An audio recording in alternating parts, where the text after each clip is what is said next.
The deficit keeps rising. Washington keeps spending on solar companies that are fizzling. Welcome, everyone. I'm Liz McDonald in for Neil Cavuto. Tonight, subsidies rising, but companies are sinking, and more cylinders could be coming. Government spending to pump up solar energy companies soaring, but those companies still struggling. A new report showing 6 of the top 10 publicly traded solar companies losing money last quarter. My first guess is not surprised. William Yeatman from the Competitive Enterprise Institute says blame Washington for trying to make winners out of potential losers. So, William, make your case here. Well, I mean, it's quite simple. The government or industries that are dependent upon taxpayer largesse are inherently unsustainable. The problem is when these subsidies become unaffordable and they're rolled back, the jobs on which these subsidies were predicated are lost. So it's actually kind of ironic that green energy, so-called sustainable energy, is inherently unsustainable. You know, William, this is going to be I think, the year that perhaps a voter sits up and pays attention. Because what's been going on in Washington, as you point out, it's sort of this kind of field of dreams mentality.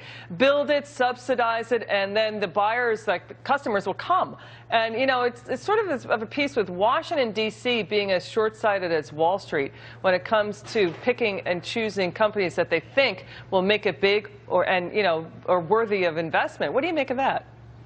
Well, if only it were Wall Street making these investments, if only it were the private sector. Instead, we've got the government picking and choosing winners in the energy industry. And that's a problem because politics always gets involved. If it's not a congressman trying to satisfy a constituent, it's the president and his administration trying to satisfy a campaign donor. So these are always conducive, these sorts of political machinations are always conducive towards poor investments, poor decision-making, which is why we've had this raft of bankruptcies and failures of these stimulus-funded companies. Right, and we've got 7 solar companies either filing bankruptcy or insolvent in the last several months. 6 of the top 10 have debt that surpasses their market cap. But here's a deal for taxpayers and voters out there, William. States here in this country, out of the 50 states, there are a large number of them who are mandating basically green energy through their own utilities in their own state borders. Certainly California does that. Isn't that a worry? Well, I'll tell you, of course it is a worry that so many states, I believe it is 34 states all told, have enacted these Soviet-style production quotas for green energy, for expensive intermittent energy. That's problematic in and of itself, but it begs the question, why do industries that have a guaranteed source of demand, in other words, they've got these Soviet-style production quotas, why do they warrant subsidies? Well, why are we subsidizing the production on top of guaranteeing demand? It doesn't make any sense. All right, William, what's going on here is that prices are essentially dropping, meaning the prices for the materials to make solar panels, even to make the factories to make the solar panels, all those prices are dropping. We know that China's been undercutting the market. Where can the solar industry succeed? We know that it's better to let the market show the world what will work. Where do you think the winners are in the solar industry? I don't see any winners for a technology that is intermittent and expensive vis-a-vis conventional energy. This is an industry that would not exist were it not for political favoritism.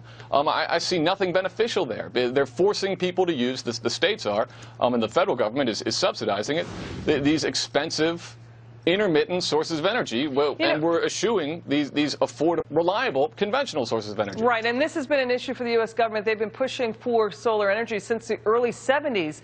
And, you know, some would argue that, look, this country the government does subsidize certain companies, certain sectors, certainly the defense industry, and the government essentially helped and aided in creating the Internet. But solar never seemed to fly and never seemed to be able to get off the ground. What do you make of that?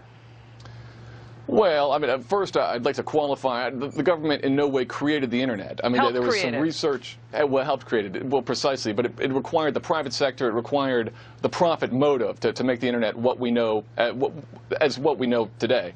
But I think you hit the nail on the head at the beginning when you said that the solar industry has always been the energy of the future. It's been 40 years of subsidies, and they always say just extend our tax cut for 5 more years. We just need a few more years of generous taxpayer handouts before we become viable, and the proof is in the pudding. I mean, it's 40 years and all that money, billions down the rat hole. All right, William Yeatman with the Competitive Enterprise Institute. So good to be with you tonight, sir. Thank you so much for your time.